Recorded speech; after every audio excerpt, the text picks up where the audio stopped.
What's poppin', YouTube? I'm your boy Mad Facts. Let me fix my mic. And you are now tuning in to another episode of the FAQs podcast. Been a minute, ain't it? I know. It's my fault.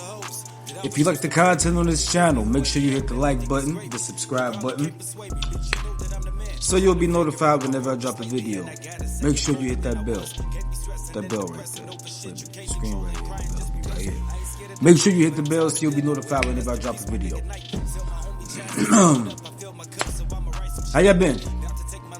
Hope everybody good. Mike, hanging there. Just settling back in Dayton for a minute. Probably just to turn around and catch another flight out this motherfucker. But yeah, I wasn't supposed to curse this early in the video. My bad.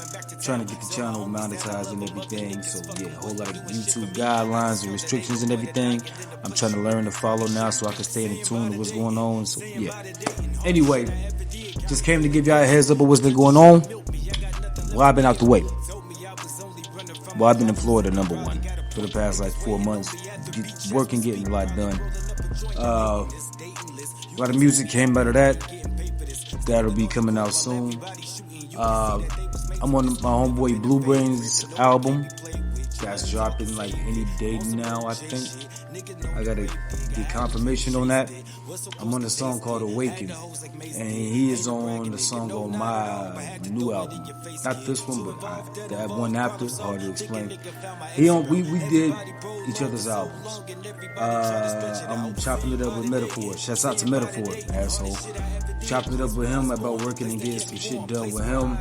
I'm also still fucking with Bad Monkey Media. Shouts out to Ryan Torino. Still trying to get this food show off the ground. Rather get it done sooner than later. But shouts out to Bad Monkey Media.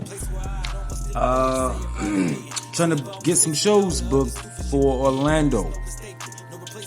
Right now, the homie Blue Brain is trying to set something up with some promoters and everything, trying to get some stuff set up down there. Shouts out to Blue Brain again. Shouts out to the homie Kels, the manager.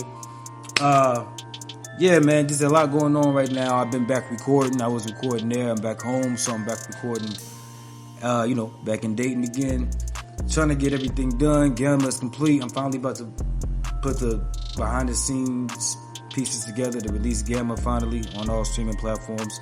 Sorry for the wait, because the album after that is already almost done, kinda. So it's my fault for taking as long as I've been taking.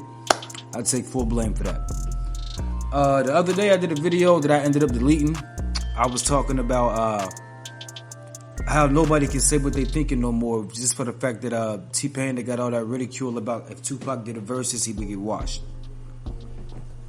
I said at first I had the same reaction as everybody else. I'm like, bro, this nigga wildin', bro. He bugged out.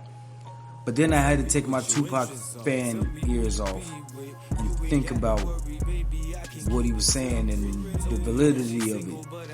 And in a lot of ways, T-Pain was 100% valid. Trying to compare that what we thought was iconic, or no, still iconic wrong. What we thought was straight greatness at that time has been elevated to a different level now. When it comes down to record making, when it comes down to diss records, to the disrespect, and like you said, it's a lot of it's a little bit of Pac in everybody.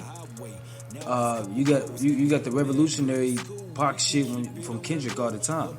You still do, you know what I mean? Like, you still get that type of feel through certain artists today from the seeds that he planted, which is what I think his plan was. Like Pac said, if you can inspire one person, what he said, at least you can spark the idea or whatever. He may not be able to change the world, but he may be able to spark the idea of the person that do change it. And with that being said, I think somebody like Kendrick Lamar was able to take what Pac did, what we consider great all these years, and elevate it into today's circumstances. So in a lot of ways, songs you can say, okay, Hit 'Em Up versus what? One of the greatest diss records ever. But then you got different diss records these days. Let's say Hit 'Em Up is gonna be classic, but against back to back, if he did it against if he went against back to back with Hit 'Em Up, Pac would lose that. Just for instance, because that's gonna make everybody go up versus Hit 'Em Up. So on that note, I think T-Pain was right, and I don't think everybody should get ridiculed when they, share their opinions, share their ideas. I think this what these platforms and all this type of shit is for, right? And maybe I'm bugged out. I don't know. Maybe I've been gone too long, but I guess whatever. I also touched on the fact that one of my favorite rappers coming up from this camp dropped his album, second album in 10 years. He dropped the first one last year, and then he dropped one this year. Last album was Curse of the Inevitable, and this album is Curse of the Inevitable 2, aka Cudi 2. Lloyd Banks, my favorite member from G Unit, finally dropped another album. Anytime I hear from Banks, I'm happy. I've been a fan of Banks since like G Unit is the Future, the Victory Freestyle, FNO, Money in the Bank with shit, what's his name?